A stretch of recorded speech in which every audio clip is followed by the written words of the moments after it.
कराची में अगवा जणायल नंढी ॼमार जी शागिर्दियाणी जे पसंद जो परिणो करण वारे मामले जो इन वक्त ड्रामाई अंदाज में ड्रॉप सीन थी वियो, जॾहिं शागिर्दियाणी अदालत आॾो पंहिंजे वालिदैन जी हिमायत में बयान ॾींदे साणनि गॾु वञण जी ख़्वाहिश जो इज़हार कयो। नंढी उमिरि जी छोकिरीअ जे अगवा बाबति केस में वालिदैन पारां हवालगीअ वारी दरख़्वास्त जे सिंध हाई कोर्ट में ॿुधणी थी। ॿुधणी दौरान अगवा जे इल्ज़ाम हेठि आयल जवाबदार ज़हीर जे वकील चयो त हीअ दरख़्वास्त ॿुधण जोगी नाहे।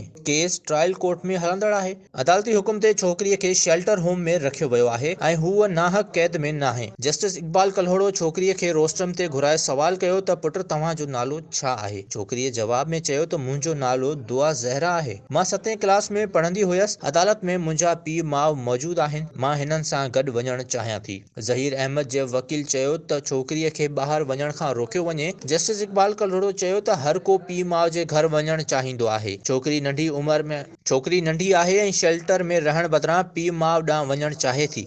अदालत छोकिरीअ खे आर्ज़ी तौर ते पीउ माउ सां गॾु वञण जी इजाज़त ॾींदे चयो त छोकिरीअ जे मुस्तक़िल हवालगी जो फ़ैसिलो ट्रायल कोर्ट खे करणो आहे। अदालत चाइल्ड प्रोटेक्शन ऑफिसर खे हर हफ़्ते लेडी डॉक्टर सां गॾु छोकिरीअ सां मुलाक़ात करे रिपोर्ट अदालत में जमा कराइण जो बि हुकुम ॾिनो। अदालत जी हवालगीअ ते संदसि वालिद मेहदी काज़मी ऐं वालदा इंतिहाई ख़ुशि नज़र आया। मेहदी काज़मी ऐं अदालत ऐं मीडिया वारनि जो साथ ॾियण ते थोरा मञा। उनकी पूरी टीम, उनके साथ जितने भी एसोसिएट्स थे, ज़हीर अहमद और दूसरे जितने भी हैं, सबका शुक्रिया अदा करूंगा। और मेरे लिए जितने भी दीगर वकला मेरे डिफरेंट केसेस फाइट कर रहे हैं, मैं उन सबका शुक्रिया अदा करूंगा। अल्लाह का शुक्र है आज हम इस पोजीशन पे आए हैं कि मेरी बेटी जो है कोर्ट ने हमें इंटरिम कस्टडी हमारे हवाले कर दी है।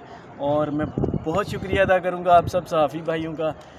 ये मेरी सिस्टर भी खड़ी हैं, इन सब का मैं शुक्रिया अदा करूंगा कि आप लोगों ने मेरे लिए जो अनथक मेहनत की।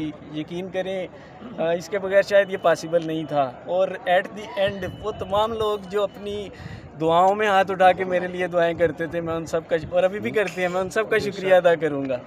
और मेरे पास अल्फाज तो नहीं है, मुझे नहीं समझ आ रही मैं क्या बोलूँ आज। लेकिन तालीम और तरबियत के लिए क्या बंदोबस्त करेंगे? देखिए जो मैक्सिमम पॉसिबिलिटी। धीअ जी हवालगी ते वालिद जियां संदसि वालदा बि इंतिहाई ख़ुशि नज़र आई ऐं हिन केस में साथ ॾींदड़ वकीलनि, अदालत ऐं सहाफ़ियुनि जा थोरा मञा।